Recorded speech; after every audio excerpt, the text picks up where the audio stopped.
Comes a time for coffee. Comes a time for coffee. I'll tell you a little bit about Neil Young. And that Tell me a little bit about Neil Young. Well, one, he is probably one of the most famous Canadian musicians that I would say Sarah McLachlan. Yes. Also.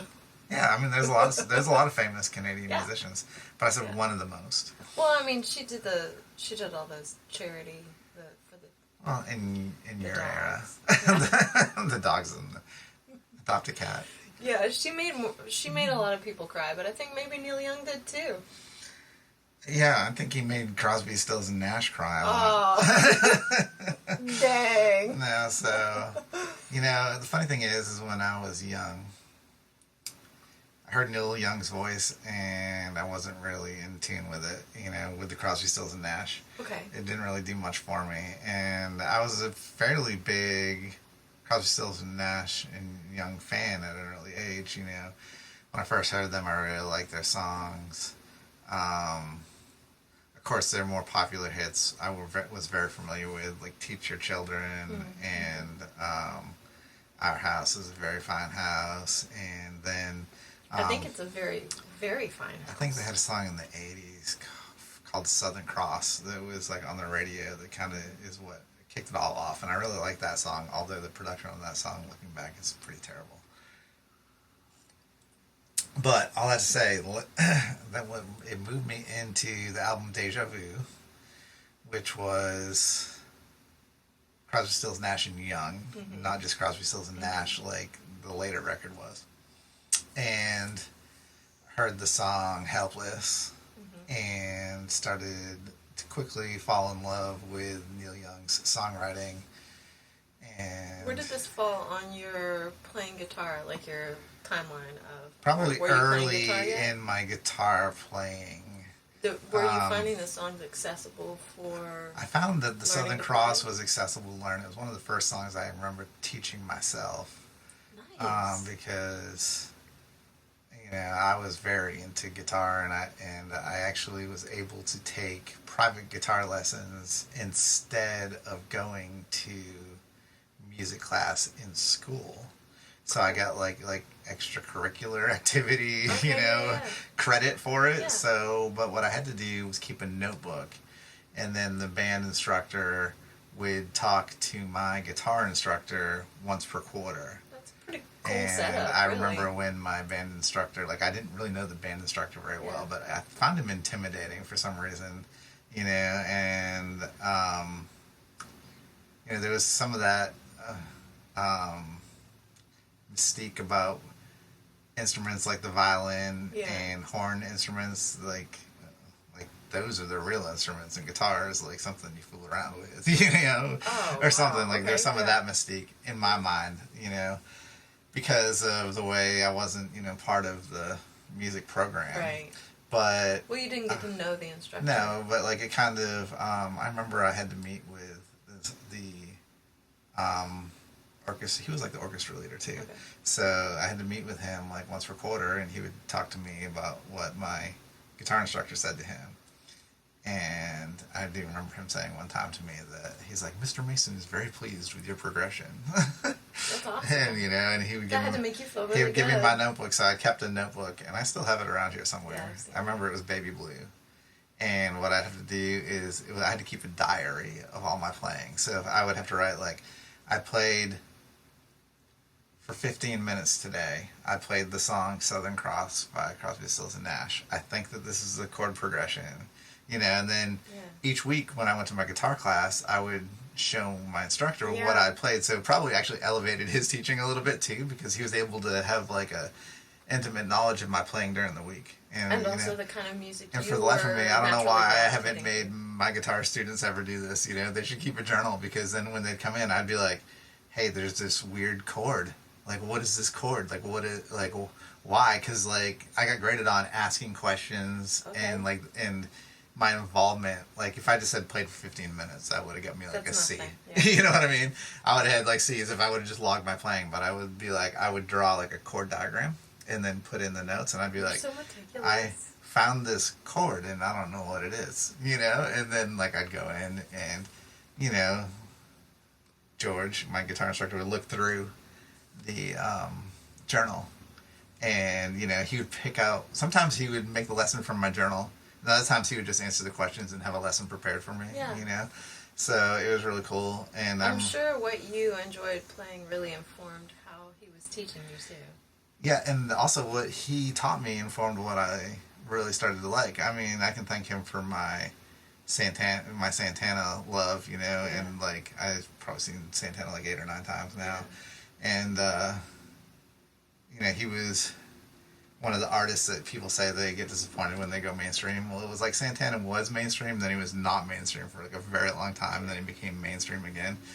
And yeah, he really stayed really relevant. And it was weird because although I was disappointed in I guess it was like, taught me lessons, because I was disappointed in the fact that, like, it was more like a secret before. Like, I like this person that not a lot of people like. You know what I mean? No, like, you knew you found your tribe. Yeah. Like, if somebody else liked Santana in a certain time frame, they like it mostly because of his guitar playing and not because of like any pop hits that he had. Exactly. And then everybody liked him, and it was harder to find your people. He teamed up with like the Matchbox 20 guys and all that stuff, which was fine. But I also had this great like gratitude for him, you know, or like pride in him that, hey, this person that I've been following is making a ton of money right now, probably because of all these hits that he's having. And he's like 30 years into his career, you know, and he probably, obviously, he had success in the early days with the Evil Ways and Black Magic Woman and that type of thing. But then to see him, you know, many times at amphitheaters that were not sold out, you know, that were maybe 70 to 90% full, or sometimes even less, you know, and depending on who the billing was, you know, and it was like, to see those shows and then to see him go from that to like always selling out, you know, and it was kind of disappointing to see the ticket prices scale over the years, you know. That's all ticket prices. That's all ticket prices. So yeah, anyhow, you know, back to Neil Young. After seeing that song "Helpless," I really started to dive into his catalog first.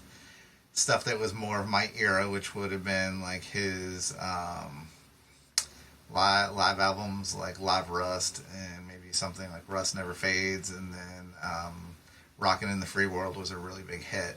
He's a prolific writer, and that was tons of albums. And Rockin' in the Free World was a really big hit, so I learned it on guitar, and I played that in probably my first band. And then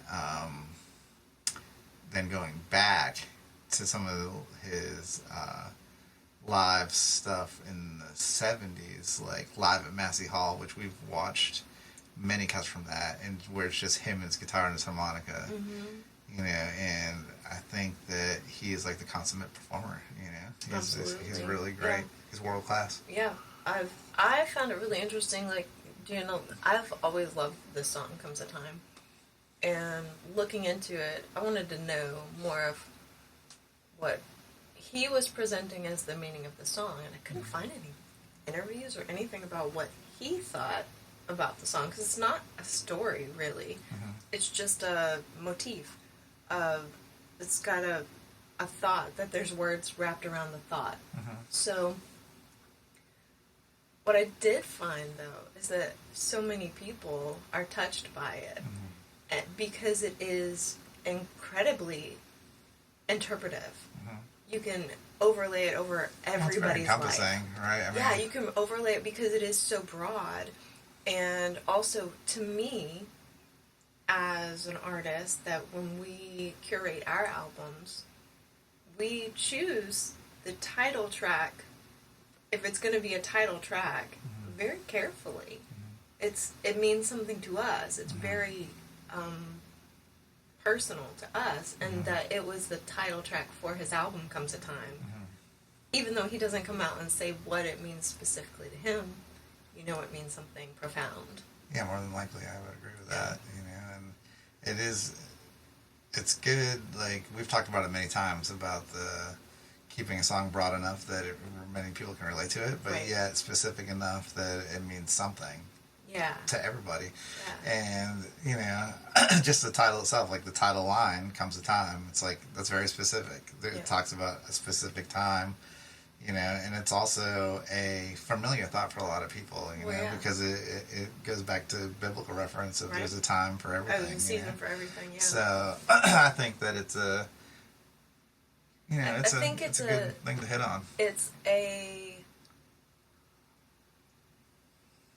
presentation about the consistency of change, the oxymoron of the consistency of change. You can count on change happening, and our ability to adapt to it and embrace it and be present in whatever changes are brought our way, or that we are the catalyst of, or that we are looking forward to, because, you know, in the first verse is like, there comes a time when you're drifting and there comes a time when you settle down. I've known people that they want to drift their whole life. That's what they want to do. And I've known people that, I mean, they were not in kindergarten and they were planning their weddings. Like, they wanted to settle down from, like, birth. I want to settle down and have a family. So I think we can be the catalyst to our own change if there's something that we want badly enough. I get bad. That's not it. If there's something that we desire, Heart's desire. It's not like we want something so hard that we're just gonna. No, yeah, it's like your heart's desire. It, but I think that you know, that's a very good point. It's but a lot of times, you know, people have that fear of change. It's weird. It's uncomfortable. Change is really uncomfortable. It is. It's unfortunate that we all have our heart's desire, and we all have a fear of change. You know, because oftentimes we're not doing our heart's desire. Even if we want the change, it's still really scary. And we've even made a lot of changes in our own life, like the past year or so. Yeah. And you know, I mean, it can be scary. It is scary. You know, not knowing what's next, but.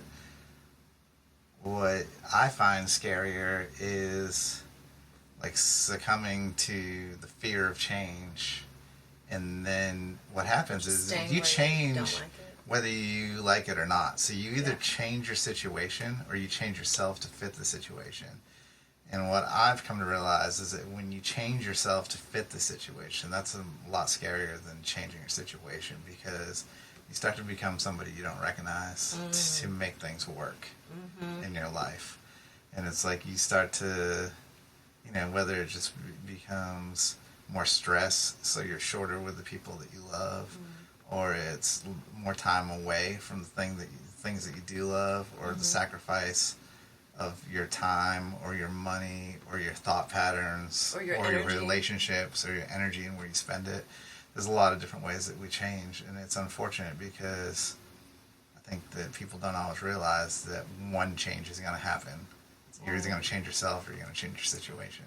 And I think if people stopped and realized that more people would probably chase after their heart's desire a little bit stronger. Yeah, I think too that maybe it's just like the era that we live in or something. Maybe it's just that so many people are in survival mode. But I know when I was little, the question I'd get asked all the time is, what do you want to be when you grow up? What do you want to be when you grow up? What do you want to be when you grow up? And we were given, at least in that time, a little bit of space to daydream about us as grown-up people and what we wanted to do with our lives and a career. And it was more about your heart's desire. We were encouraged to think of what we wanted. And I think so much energy is put into teaching our children now to just get ready for the next stage of education. So if you're in elementary school, I mean, like, I see there's kindergarten graduation now, and then there's, like, every grade gets a graduation now. Yeah. And, I mean, that's, okay, all right, it's a little baffling to me because we had the one, and that was at the end. Yeah. And then if you went to college, you got one at the end of that, too. and that's all you got. So it's like I'm taking a long time to get around to my point here. Sorry, but it seems that the the goalpost has moved. Yeah. And heart's desire, well, I think, is not even a topic of conversation it's anymore. not, because even things like the American Dream seem to be dead, which was a general overreaching concept, is now okay, the American Dream's been replaced with how am I going to make it another day, which is no kind of way to live. Yeah. But then, even I would argue that even the what do you want to be when you grow up was flawed, because it has a sense of finality to it.